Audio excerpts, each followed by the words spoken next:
Welcome to the North Carolina Honors Course Implementation Guide for Social Studies.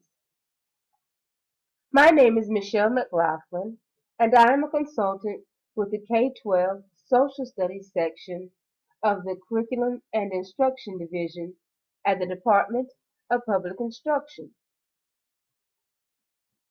Today, the goal of this presentation is going to be to provide social studies educators with a resource that will walk them step by step through the expectations for each section that is to be addressed in the Honors Implementation Guide for Social Studies. Now, a question that is commonly asked from educators in the field is which social studies courses can be offered at an honors level? The answer to that is simple. Any social studies course that is offered by the Department of Public Instruction can be offered at an honors level and thus receive honors credit.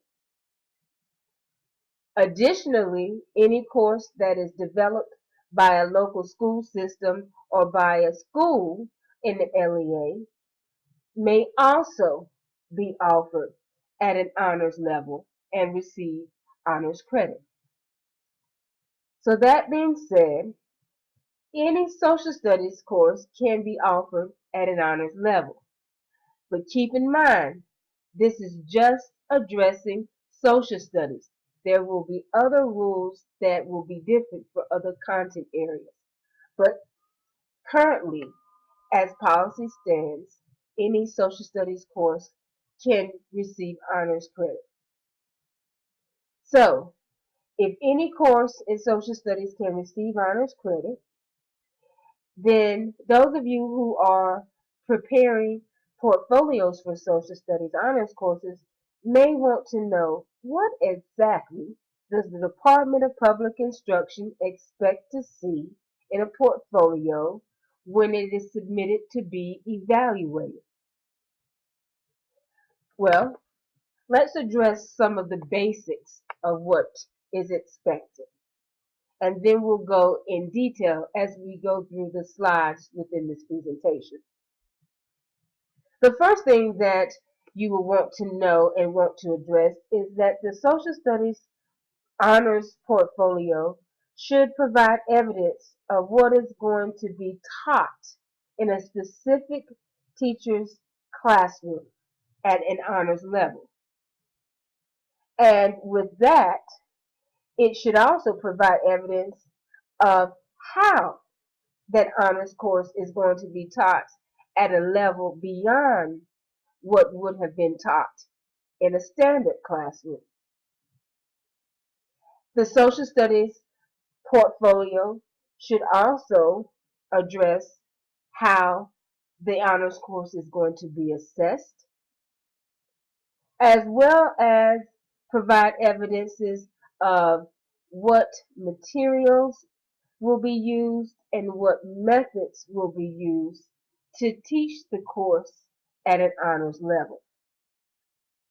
So these are just some of the broad expectations of what an evaluator would want to begin to see in a portfolio for social studies.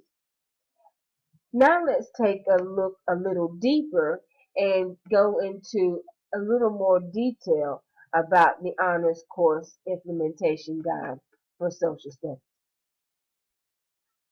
As you look at the screen, you see that the honors portfolio contains three primary sections.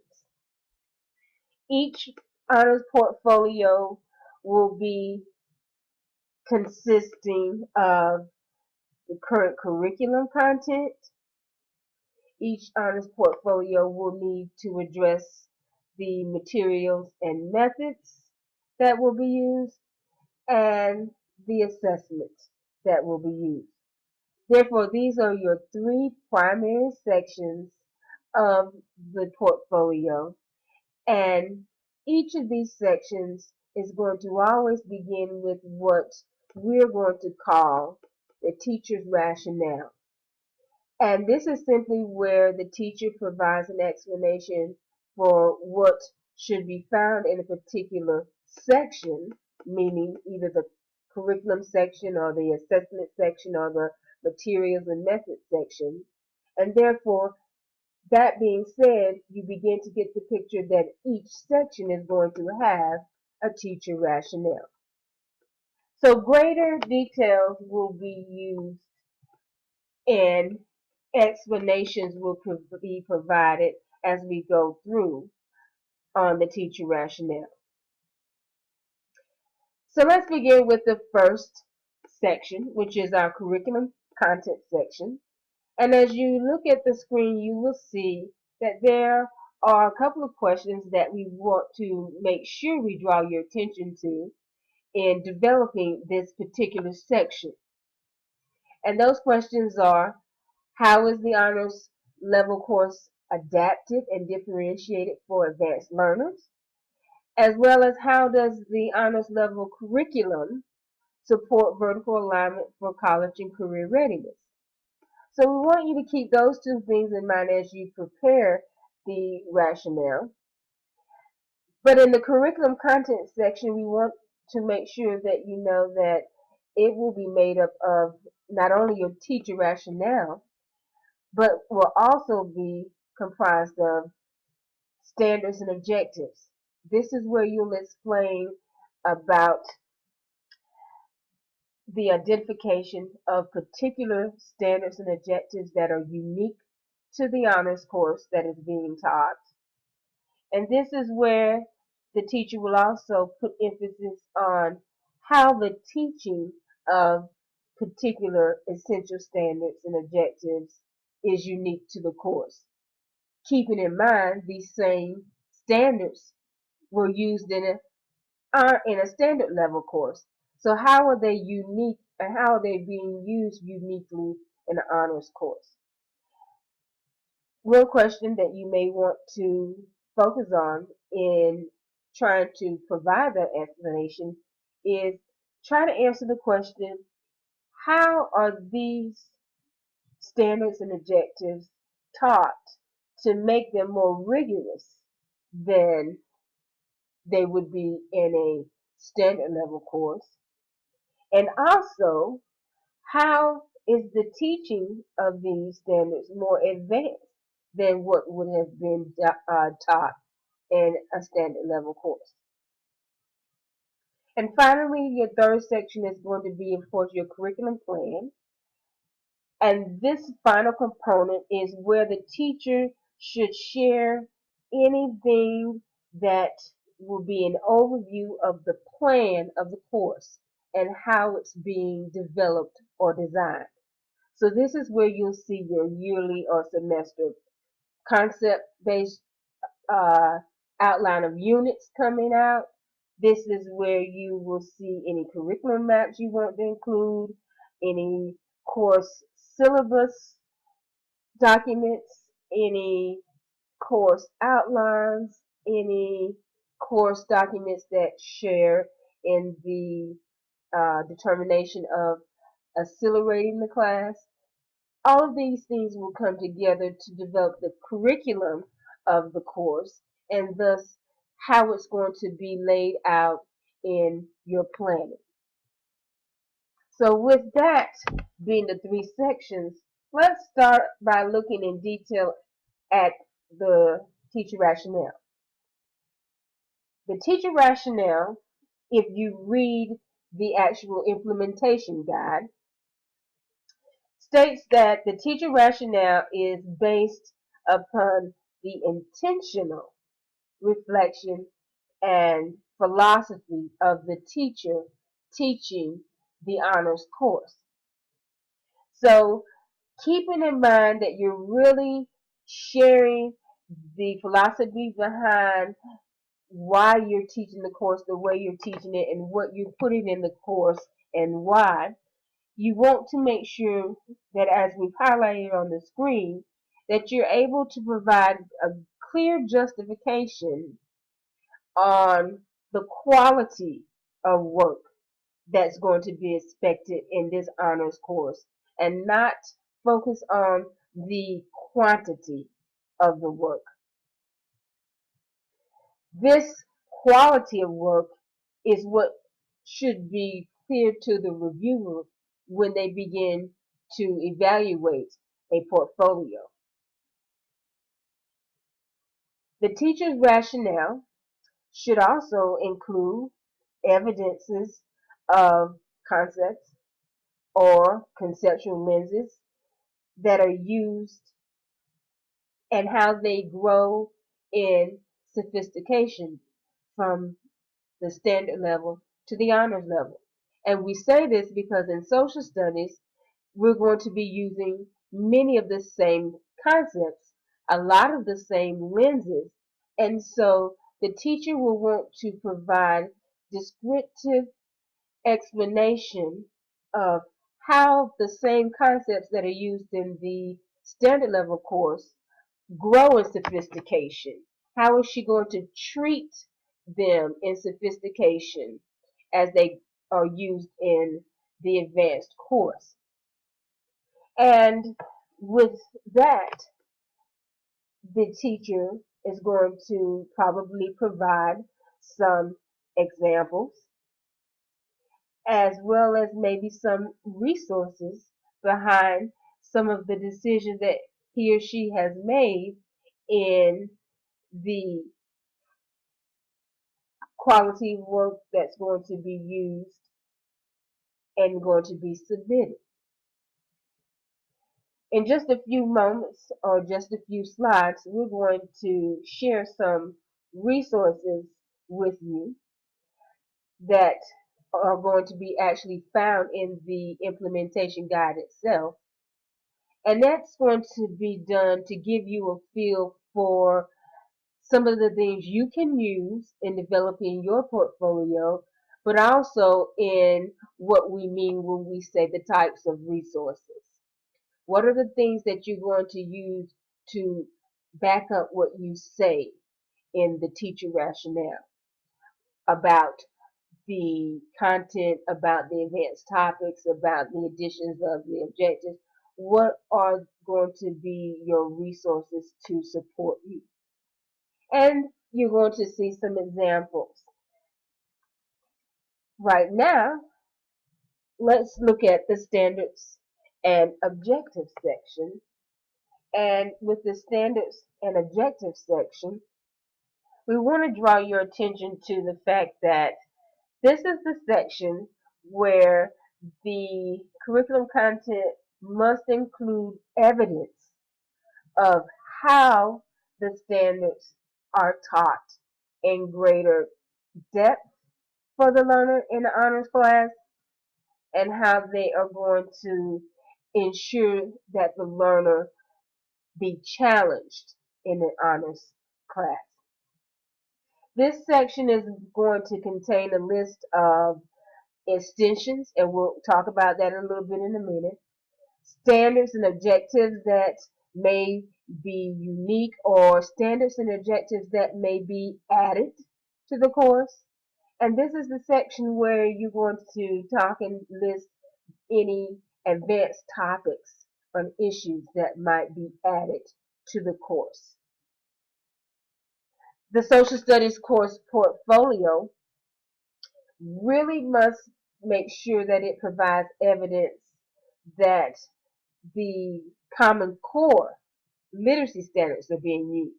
And so we highlight that here and make sure that you draw your attention to not so much as trying to use as many as you can, because they flow naturally in your planning and your alignment to whatever your content and your activities are that lead to your understandings, your generalizations that you want students to arrive at. But here, what we're talking about is providing evidences in your portfolio of specific objectives in certain clusters or specific clusters themselves from the Common Core that you want to make sure that you work on in your course, and how these clusters or how these particular Common Core literacy standards make the course more rigorous. How are you using them at a more advanced level, considering you're using some of the same ones it may be in a standard course? But you want to make sure that you're addressing those. And in that, you're giving a detailed explanation of how they exceed the expectations of a standard course, as well as you want to list any clarifying objectives or essential standards that might be added to the course, in addition to what's already in your standard course of study. So with those being some of the major components that come out in the curriculum implementation guide, we want to make sure that we can help social studies teachers with an even clearer picture of what can be done when we say objectives and standards that are added to the course, extensions that are added to the course, or topics that are advanced that we add to the course. We want to kind of give a clearer picture of that. And so in doing that, we want to look at, in this section on the standards and objectives, examples. Now, these examples come out of the implementation guide itself, but they're also being provided as examples to show you what could be done, what possibly could be considered when developing and designing the curriculum for your honors level course. So, keep in mind that social studies standards begin with the standard course of study. Those are your essential standards. And for the honors level, they surpass these standards with greater independence and responsibility on the part of the learner. That being said, then what we look at is that the social studies honors portfolio should always demonstrate differentiated instruction for learners who are learning at an advanced rate and an advanced level.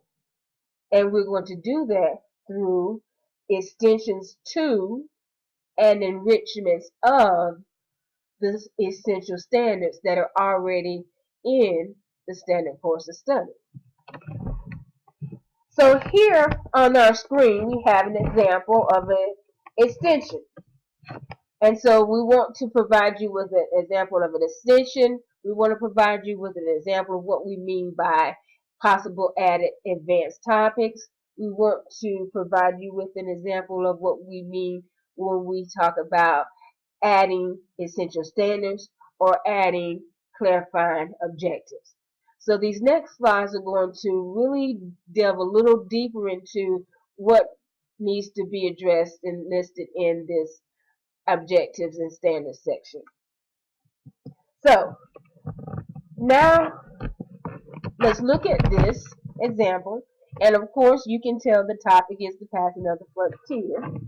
And in a standard level American history course, a teacher would probably teach about the topic of the passing of the frontier and focus in their teaching of this topic on whatever the understanding was, whatever the generalization that they want students to arrive at, and they're using the passing of the frontier to do that as one of the content topics and factual pieces to do that.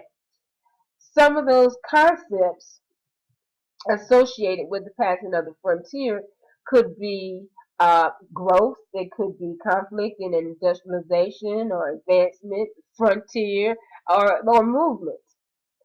And that's what's probably going to be taught in teaching this in a standard course. The standard level course would also want to teach about the developments that brought an end to the Western frontier in the late 1890s.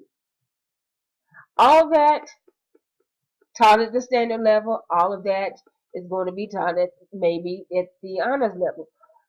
But the example here shows how the honors level course would teach the same topic in trying to arrive at certain generalizations and go beyond. So, for example, going beyond here, we'll focus on where we have an arrow, a case study in history, and the case study in the passing of the frontier. And on the slide that we have before us, we can see an example of how this actually in the honors course extends the topic or the study of the passing of the frontier by having students engage in a case study in order to be able to answer the question here of did the passing of the frontier have to happen in order to advance America politically and economically. So this is a question that most definitely would not probably be used in a standard level course. Once you've taught the passing of frontier and some other things and hopefully students begin to arrive at whatever the generalization was in terms of how it dealt with industrialism or expansion or movement or whatever that the the concepts were in the generalization. Now you're taking it beyond and you're asking students to focus on a particular case study of the frontier and take the frontier as a case study itself and be able to ask yourselves and find information that will support whatever you say in terms of did it have to happen to advance America politically and economically? And so the teacher here would be doing several things. They would be teaching about case studies, and that's not something that you would typically do in a standard level course. This might be the first time that the teacher taught about case studies, so there'd be extra work to get students prepared to do that. Or this might be a progression where they've been doing case studies all semesters, and this is just another one in the line of that. So something we'll talk about a little later, you'll see case study can actually be a strategy and uh, and a method of teaching this honors level course that will make it a more advanced and more rigorous course. But in any event, this is an example of an extension. And the teacher's explanation of the design of the case study and all that would just come out in the instructional piece. Now, as you look at adding topics, the course provides opportunities for independent work and small group work, and you'll see that being addressed in a few minutes in another section. And one of the things that you saw in addressing that extension was in using an example of the American history course in the passing of the frontier is that we took a topic that's typically taught in a survey course, so it would be taught also in a standard level course.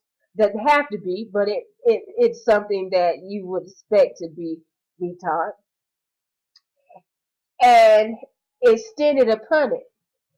What we have here is an example of how advanced, there's some topics that really are advanced and they are not appropriate for a standard survey course. And especially when you start talking in terms of issues also. And so here we provided some examples of some that might fit in several courses. This is not an exhaustive list, but just some things to get you to begin to think and see where we're going with this particular expectation.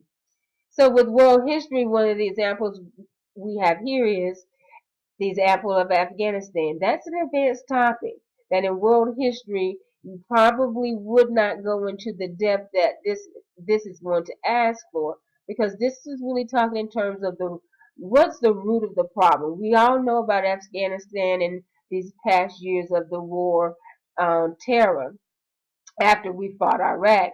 But really going back and studying the relationship between the United States and Afghanistan during the 1970s and 1980s, when we were involved in the war and the Russians were involved in it was a part of conflict during the Cold War. You really, that's an advanced topic. That's an advanced topic of discussion that you wouldn't have time for in a standard course, or you wouldn't want to make time for, or you really, it's just not appropriate to go into that with a standard level students. In American history, a topic that might be considered to be advanced could be you're probably going to all talk about the War of 1812 to some extent, whatever the generalizations are that are the understandings you want kids to come away with, you may use the War of 1812 to help you reach that. An advanced topic that you may want to focus on in an honors course could be, let's rethink the War of 1812 in the form of the slaves, the Indians, and the redcoats on the southern frontier. And so, as you see here, with the little caveat that we're giving you here, is that this topic would focus on examining the efforts of the British military along the Gulf Coast. That's not something that you typically talk about in terms of the War of 1812 outside of Alexander, not Alexander, outside of Andrew Jackson. So you're looking at this through a different lens and a much more advanced topic. And you see how this topic talks about how um, examine the British effort of their military effort to win the war by actually abolishing slavery. Of course, this is the British abolishing slavery and enlisting thousands of Southern slaves, Indians, Native American Indians, and British colonial Marines into their forces. Something that you don't really talk about in the standard course. This is going beyond; it's advanced. Um, would get a lot of interest too. So you're really getting a lot more motivation with students also. And in the civics and and you also with this one are kind of setting up more rigorous and advanced conversations for the conversation of abolition as well as treatment of Native Americans in history. Something in civics and economics could be advanced in the terms of, do we ever talk about in a standard course undemocratic elements of the Constitution? No. That is a more sophisticated, those are more sophisticated concepts. So when you show how concepts grow in sophistication, you're getting that as well as you're getting a more advanced topic. Recount versus audit. When we talk about voting, we go into the voting process to some point in the standard course, but we never focus in depth with recount and audit. Insider trading in Congress.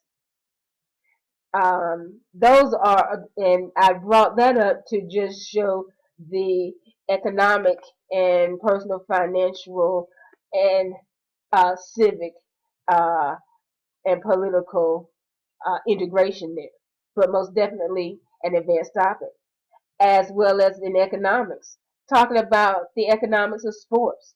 And that would most definitely be motivating because both young men and young women are very excited and interested in sports, if nothing more than to really learn more about it in terms of its economics. And finally, another example, most definitely, that you could use in any history course is historiography. So these are some of the ideas that we hope will give you more clarity on what we mean when we say added topics or advanced topics. The curriculum content section for the standards objectives also talk in terms of adding standards and objectives. So these last two slides are going to have examples that we hope give you more clarity on what we mean by, what do we mean adding standards to the standard course of study. Well, we're going to show you that and show you how doing this does help you provide evidence as to how and why this course is being taught at an advanced level. So here we have an example of an essential standard that might be taught in an honors level course. And, excuse me, the example here of the course is, of course, civics and economics. Given the social and political attitudes throughout the United States about many problems and many issues of not only today, but at various periods throughout our American history. A teacher who is teaching an honors course in civics and economics may want to focus on students ultimately being able to perform some type of task that asks them to demonstrate their knowledge of the differences between social action and political action and ways to approach problems that confront society. And that works in well because the teachers think about all the attitudes toward politics today. And it's really, people are really excited about politics. And politics is really exciting and debatable. And the teacher also thinks about many of the social problems of today. And those social problems are also getting intertwined into political problems. So this would be perfect. Perfect. Those are the kinds of things that teachers are sitting and thinking about that become perfect for extensions and added topics to the course. And right here, we've chosen to show how it can be used to add an entire essential standard. So out of this desire for students to be able to show some kind of demonstration of some kind of knowledge between the differences between social action and political action, which really isn't focused on in any of the standards we currently have, the teacher comes up with what you see here on the screen, and that is create innovative solutions for social and political problems and various ways to attain those solutions. Very, very broad. If you look, you see that it's at the, even though Bloom's is not a hierarchy, it's at one of the higher cognitive processes. And so you know here by what we know with Bloom's and revised Bloom's taxonomy that create means that students are going to, based on whatever their learning is, create innovative solutions that are totally brand new. Not what they've seen in the book or what they've seen on the internet. They're going to have to come up with something totally brand new. That is what create means. So they're going to be involved in preparing and producing something totally new in the form of solutions. And students love this kind of thing. Special note here is because the teacher will now be adding an entirely new essential standard to the course, this new essential standard would need to be given an entirely new code. And so the arrow here points to just that. Don't forget to give it a new code. The coding would need to be added, however, to the strand in which it best fits. And therefore, it's going to pick up with the coding at whatever point the original standard ended. So, since our civics and economics standards have 5 standards under the civics and government strand, and this is most obviously a civics and government type standard, then we would probably code this as CE dot C and G dot 6 because we're adding to the standard. So we wouldn't put it in between. I think I'm going to put it in between 2 and 3.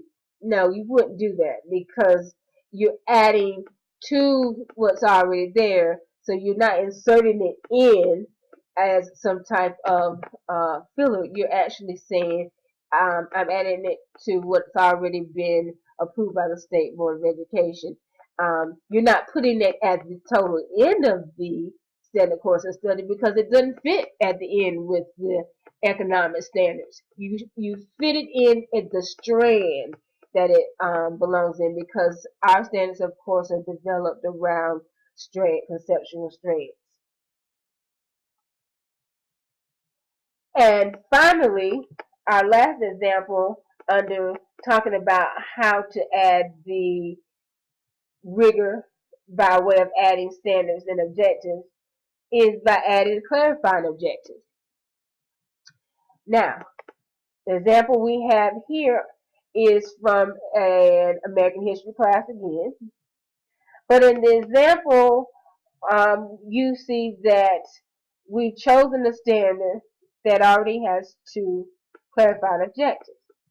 And we really like this standard. We like what's being done here. But as a teacher, we're sitting and we're thinking, we could add on this. We could have students do something more with this and get at some more understandings, a little more rigorous, a little more advanced. And so I'm going to add one or two clarified objectives. This is going to be evidence of what I'm actually teaching. So I could actually add to it by way of teaching and coming up with my lesson plans. But in the honors course, you're being deliberate about your development of this course, and that's why it's important that you're putting this down on paper and saying that you're adding this so that you know that what you're teaching is actually targeting and aligned with a standard. And it's a standard that you've created or that your team has created. And so here, the teacher, excuse me, looks at the original clarifying objectives already in the standard course of study. And he or she knows that the students, according to these original standards, are going to be asked to show their understanding of the whole essential standard or the entire essential standard by explaining, and we know what explain means being able to determine cause and effect. They're going to show their understanding by explaining how the nation's economic and political interests help guide U.S. foreign policy and the causes that propel the U.S. to war. The teacher feels that rigor can be added, enrichment can be added, and this will make the course so much more advanced by adding to these two objectives and asking students to start focusing on the evaluation of the United States involvement in internal or international solutions that are agreed upon, and how they do this in coming up with solutions to political and economic problems across the globe.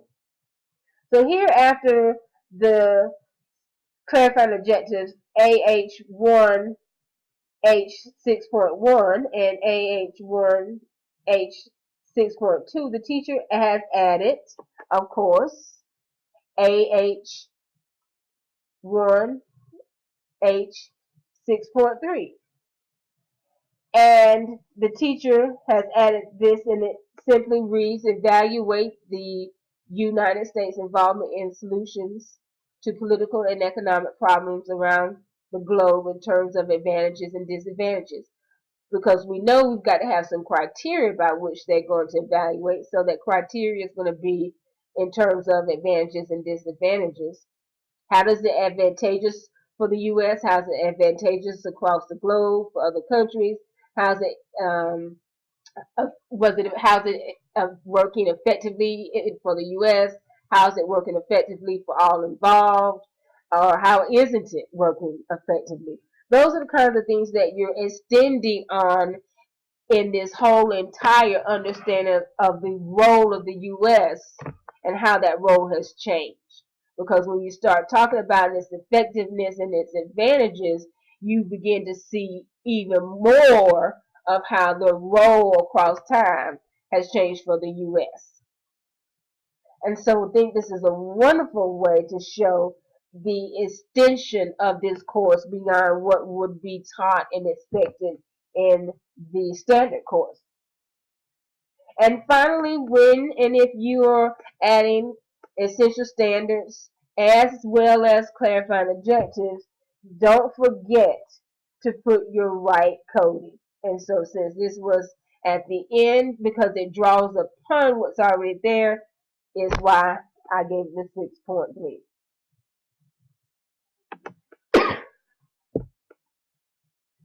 So, curriculum content, ideas and ways to help extend the development of the honors course.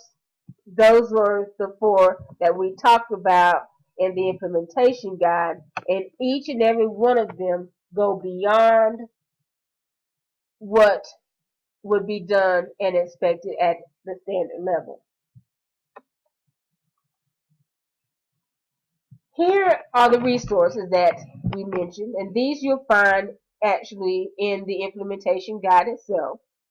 And these resources, as you see, the first one comes from the National Standards for Civics and Government.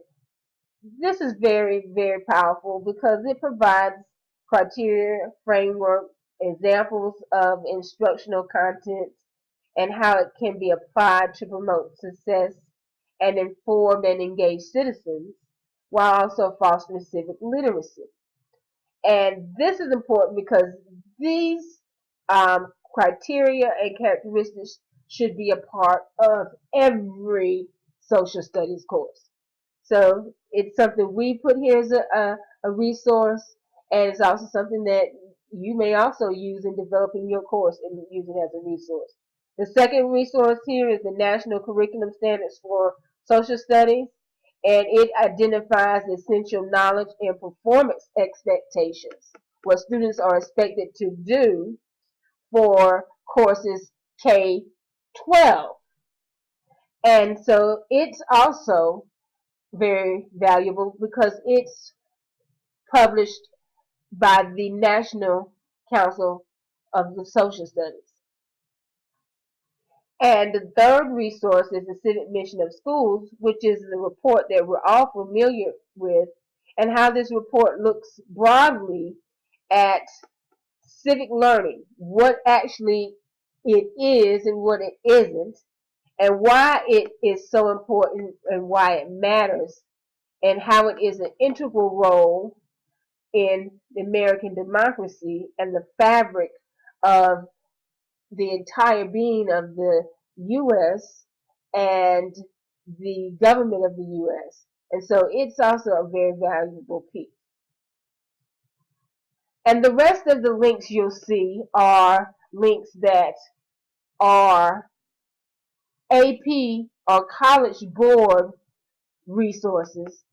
And these, of course, we know that honors courses are not, I repeat, are not to be AP courses, but the standards for these courses that you can find in the course descriptions and in some of these resources can be very helpful when the teacher is looking for resources in helping them select additional content topics that are more advanced and helping them to go beyond what would be taught at the standard level and in assisting with determining what would be appropriate as far as some extensions to topics that are taught at the standard level. These resources, College Board with AP courses in social studies, this is where you would find their value in helping you.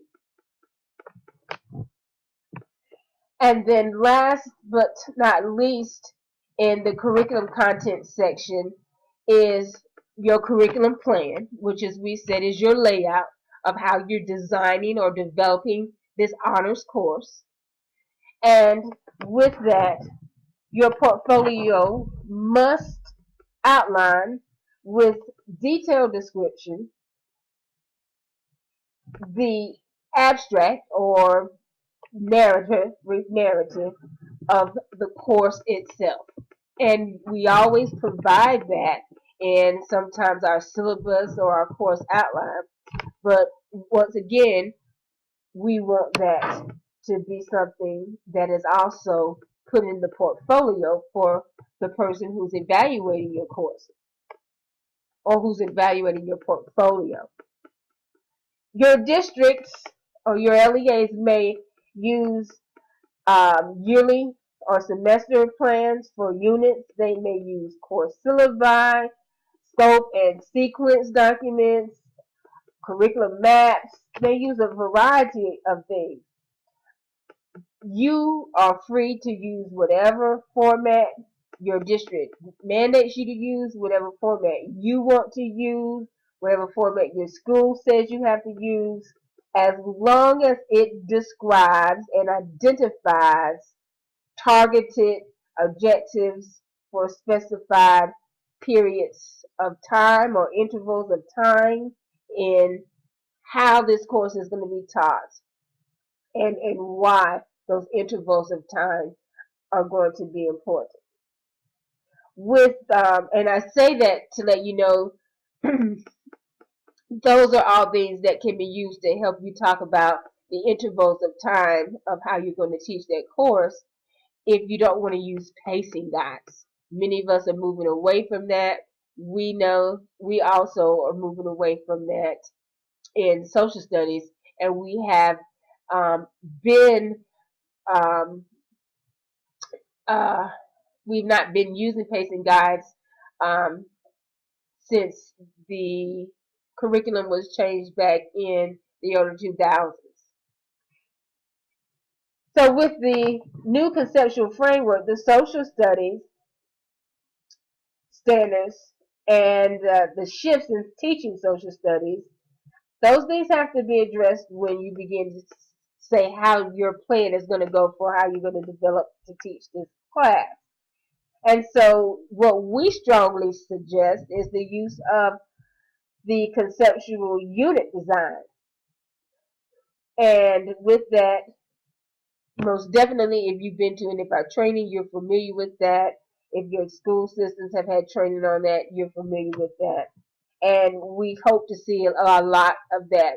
Actually, you do have to include a unit in your portfolio. It may not be a concept-based unit, but it hopefully will be. But that being said, you don't have to follow our structure, but you do have to make sure that you've got clearly developed unit structure. Your options, you'll see here, are just that, options, but there are three ways in which you may think about developing your yearly or your semester plan if that's what you're going to use.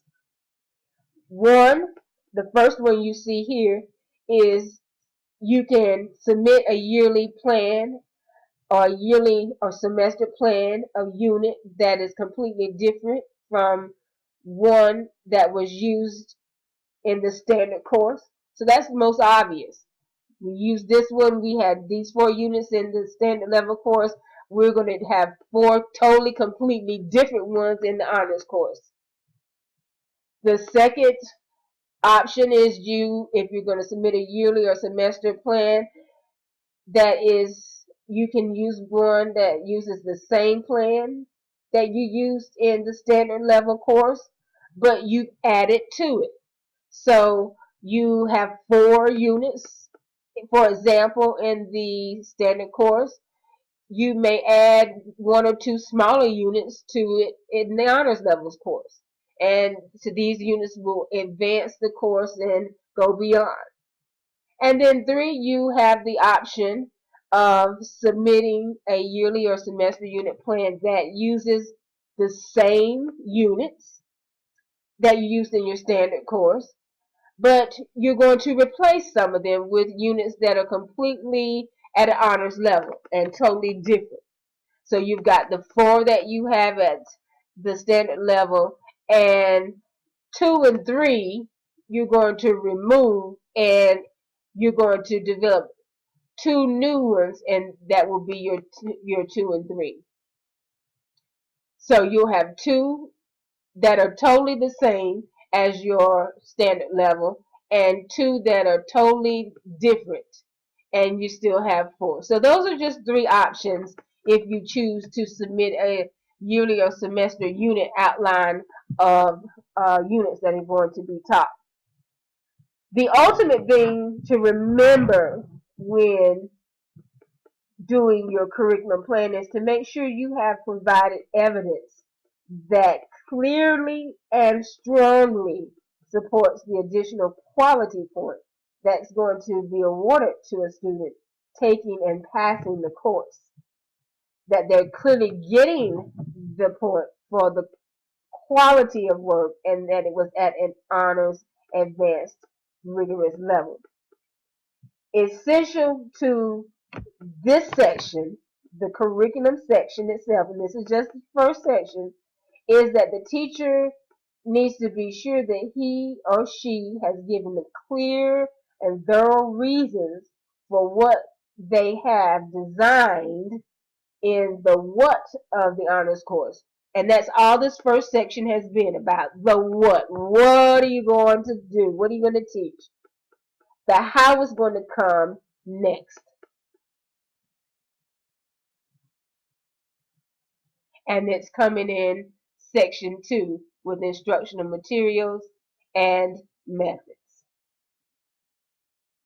So, with the instructional materials and methods section, this focuses on the how, whereas the curriculum content describes the what is going to be taught. This section describes the how it's going to be taught. And since this is one of the 3 major sections, of course, we know it's going to always start with teacher rationale, but then you're also going to have in this section where once you talk about your philosophy and the intentional way you're going to teach this, use your instructional materials and methods, you're going to list them. What are the methods and materials? And then you're going to provide sample units and lessons and assignments. And then from those sample units and lessons, you want to provide some of the student work that has been done from the lessons that you provide. So, the teacher rationale for this section really focuses on the narrative explaining the teacher's choice of instructional materials and the instructional methods that are going to be used to teach the course at an honors level. The narrative must include an explanation of differentiated practices that are good for honors level or students who learn at an advanced level or an advanced rate. And why is it appropriate to use these materials? Why is it appropriate to use these particular methods? Didn't use them with the standard course. So what makes them so much more appropriate for the honors course? Those are the types of things you want to put in your rationale. The narrative must also identify the instructional materials that you're going to use. And of course, you know, you're going to put in things about the type of text you're going to use, type of documents, the type of social studies tools that might be used, any technologies. That's where you list your materials, what you're working with, what you're going to use to teach the course, and any methods. And those methods, we may want to call them strategies, instructional strategies. But how are you going to use these to teach students who learn at an advanced level? How are these methods most appropriate? The Honors Implementation Guide has some examples that are going to be provided for you. So you'll be able to see those suggestions in the course implementation guide. But just to mention a few, there are certain strategies or certain methods like flexible grouping, product choices, using tiered assignments, learning stations, even independent study, uh, project-based learning, problem-solving opportunities. That first extension that you saw in the American history example with the extension of the American frontier, um, that's a problem-solving opportunity. Excuse me. And those are just some strategies and methods that are examples for you, and there are several more that'll be in the implementation guide. Now, those are the things that must be in your rationale. But there are a couple of things that you might like to put in your teacher rationale for evidences that would further strongly support and show the thoughtfulness and the thorough research behind how you develop the course. And that is you don't have to, but you may like to include in there examples of data tools that you use to determine how you're going to teach. Many of you do data inventories. You do inventories of how students learn, how they best learn, what their interests are with interest inventories, what skills are they strongest at, what are the skills they need to develop. You do surveys and interest inventories for that. And so you can use those to justify this is why I'm using these materials, or this is why I use this learning inventory and this interest inventory, and this is why I'm going to use this method. I use more bodily kinesthetic for this particular lesson because I've done this. Those types of data tools are very helpful, and you can just use them as evidence. You include them to show that you are using data to drive your decisions about the materials you choose and the methods and strategies you use to teach the course. And then you may want to put in some research. You've been doing research on how advanced learners learn, what's good for honors, social studies. There's a brand new book out that's really good on teaching honors world history. Um, so if you're doing any research to help you develop this course, you may want to include that as evidences also. And then as you show us what you're doing, you can always lend it back to I chose this because the research said that this was da da da. Also, in this section on instructional materials and methods, is going to be the actual listing of those. You actually want to make sure that you reference exactly where these materials and specific methods are going to be used in your teaching. So you want to make sure that you list in the materials and you list the methods and that you reference particular units. I'm going to reference a couple of concept-based units. Out of the four, I'm going to reference two. And from those two, I'm going to reference 3 or 4 lessons. And from those lessons, I'm going to pull out several assignments. So those are the things that you're referencing and you're listing in this section. But you want to be careful. This section is very important because this is where you're going to reference exactly the materials and the specific methods that you are using in your examples. And these are all going to be included in this section 2 of your components. And then down here where we've highlighted this in your implementation guide, you can find that in section 2.3. Now these are things that must be included. The sample units, as you see in 3, and the student work in 4, are submitted in the portfolio, and they should tie back to the curriculum content and materials and methods that you've been describing prior to getting to this point in the portfolio. This portion of the portfolio must include one completed concept-based unit. It must have at least one assignment or learning experience that provides detailed description. And so you say, oh, only one, but it has to be very detailed. And the student work samples, as you see down here, should provide one or more student samples for those same assignments and learning experiences that you listed back in the previous section. The work samples must have one or more work samples of each lesson plan and one or more work samples that document real world work settings. And this is a must. So if you haven't been doing a lot of real world work settings and real world type things, then you're going to begin to have fun trying to research what types of things you want to do, because those things need to be a part of the honors level course, and you must provide evidence of that, at least one, in your honors portfolio. If the teacher has submitted evidence that students participated in opportunities such as independent study, project-based learning, service learning, or even shadowing of professionals in the field of social studies or connected to social studies disciplines, then student work samples documenting this will be what you will submit as far as your real-world settings.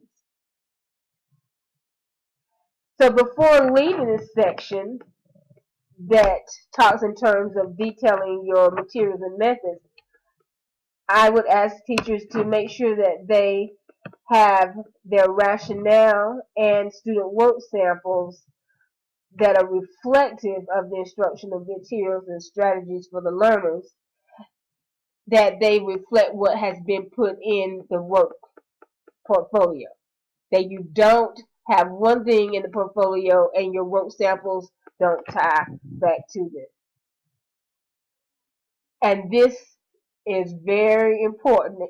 And so just highlighted here is that those work samples should not be samples of work that doesn't reflect what has been submitted. And finally, the last section is the section on assessment.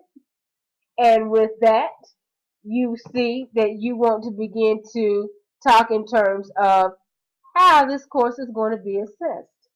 And we know that North Carolina definition of assessment includes a balanced system of assessment that includes the image that you see on the screen.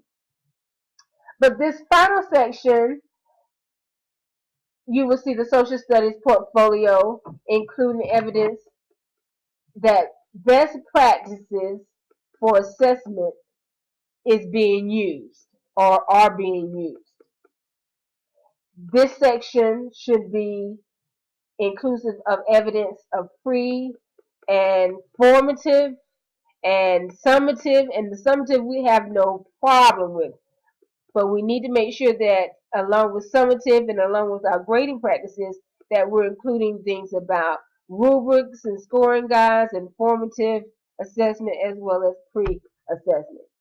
As well as we should have in here how we're using authentic assessments. Authentic assessment. And as well as ongoing and peer and self-assessment.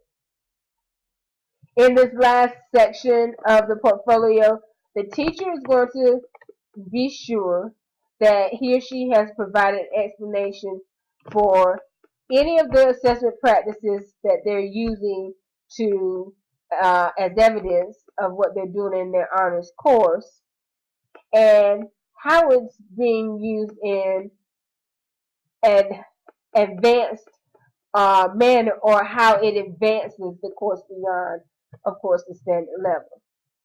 And you want to make sure that you're including various types. So, as you look at your rationale, you're going to look at 6 points, 6 major points that you want to bring out. And if you've answered and addressed these 6 points in your rationale and your philosophy of how you intend to assess the course throughout and at the beginning and at the end, then you're good. And you want to talk about how you're using pre-assessment. Not only pre-assessment at the beginning of the course, but pre-assessment at the beginning of various different points in the learning. How are you using assessment practices to address mastery of the different standards? How's the performance task being used? Are you using performance tasks? If not, you're going to need to make sure that you are. This is a part of our social studies shift in instruction. An explanation of how the criteria are communicated to students. Not only in your grading policy that you have on your syllabus and on your overview, and not only on the paper when you grade it, but how do you communicate the criteria before assignments, before expectations of a task or assignment. And you want to show that. You want to show that not only in your grading policy, as I said, but also before things such as your performance type tasks, your assessments that are formative and ongoing. And you want to provide an explanation about how the assessment data is used to guide the student learning. How are you using formative assessment? How is that ongoing formative assessment driving your instruction? And then the explanation of how that ongoing feedback is being used through formative and summative assessment. How's it incorporated? If you've addressed those things, you've got everything you need for your teaching rationale. And then you want to take a look at, now that you've talked about the rationale for how you and why you're doing certain things in assessment, you actually now want to start listing the types of assessment, listing your grading criteria. And I go back to this and look at what we've said in our rationale that we're going to talk about and how we communicated that criteria. Now we want to ensure that we are using course grading criteria and its communication. So you want to detail and describe that. You want to use, you want to list any types of pre-assessment that you're using. You want to list any type of, you want to list what you do with formative assessment, how the formative assessment data is used in your course, how it adds rigor to what you're doing. You want to make sure that you list authentic assessment, how you use a performance task in your class. You want to make sure that you are showing example and you're listing student self-assessment as well as peer assessment. And so, of course, you got to make sure that you researched and you know how you justly are going to use it in the class. And then how rubrics and scoring guides use. The teacher will want to make sure that he or she addresses each of the components seen here. And then once you've listed the types of assessments that you are going to use in your course and how you're going to use them, now you want to talk in terms of providing us some assessment samples. And so with that, you begin to see that you have all assessment samples being submitted in the portfolio that you're going to submit should be from the concept-based unit and lessons that you talked about and that you've decided to submit as evidence. The evidence of at least one sample of a formative assessment plan should also be included. But when you look here and you talk about the assessments for practices that are listed, you want to make sure that they're true samples of what you listed. And so with that, just put this up to show you, if you haven't seen a formative assessment plan template, what it looks like. There's a link on the implementation guide to where you can find this and download it if you don't already have that. And if not always, you can go to NC Education and get it from NC Falcon. But this template will be found, or can be found, simply by clicking on the link in the implementation guide. You need to make sure that as you're looking for samples, you need to have at least 2 different types of summative assignments or summative assessments. That's not going to be hard. That's the easy thing. But you want to make sure that you've also got sample pre-assessments that address different learning styles for advanced learners. And you want to have at least 1 or 2 actual performance tasks. And that will be outlined for you in the implementation guide. But you want to have at least 1 or 2 actual performance tasks, and you want to, in that this is sample assessments, you want to have samples of them as completed using a rubric. Now, student work samples must also be included. And with the student work samples, you see here that the practice of actually deciding on student work samples is going to be something very strategic. You want to make sure you've got 2 to 3 actual student assessments for the practices that you listed in the previous section. If the assessments are summative, then the grade needs to be on the student work. If the formative assessment samples are included, then descriptive feedback needs to be on the student work. You need to have at least 2 to 3 actual student assessments for the practices that you listed in the previous assessment. And so with that, you going back to what you've already listed. So you're not going to have something that was not listed, which goes back to that big yellow sign we had on the screen a few minutes ago. And at least, of course, 1 actual performance task. And that performance task needs to have been completed by the student. Not the description of it. That's what you just gave us in part in the other section. Now you want to have what the student did with it. And one thing that we want to make sure that we caution you on is that whatever you submit for student work, that there are no names on any of the documents or items. The student work must have no names, so black them out, remove them, whatever you do, make sure that they don't come to the evaluation with the student's name on it. The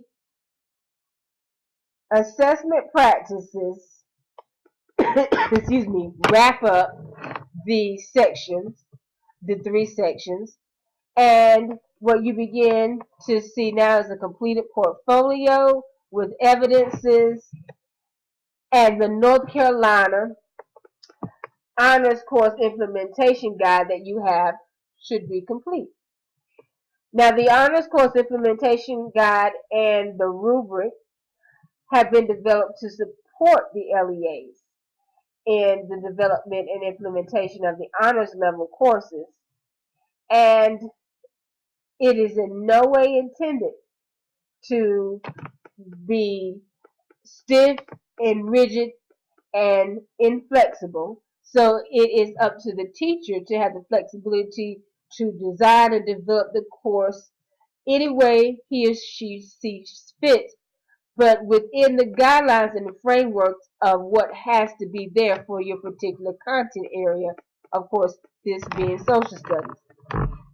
This has been intended to be provided as not only support, but also to provide a statewide framework for developing honors courses that maintains not only the flexibility for the course, but for the teacher and the differentiation that needs to take place at the local level and within the local classroom, while at the same time making sure that rigor is provided, that it truly is advanced beyond the standard level course, and that it is truly worthy of receiving honors weight.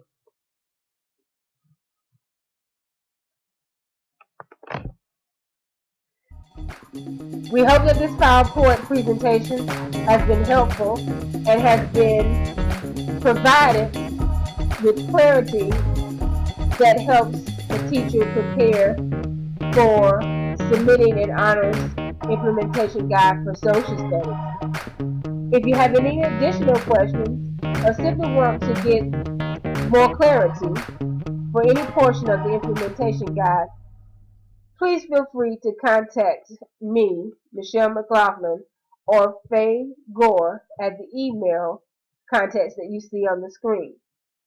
Good luck as you begin to prepare your honors portfolio for social studies.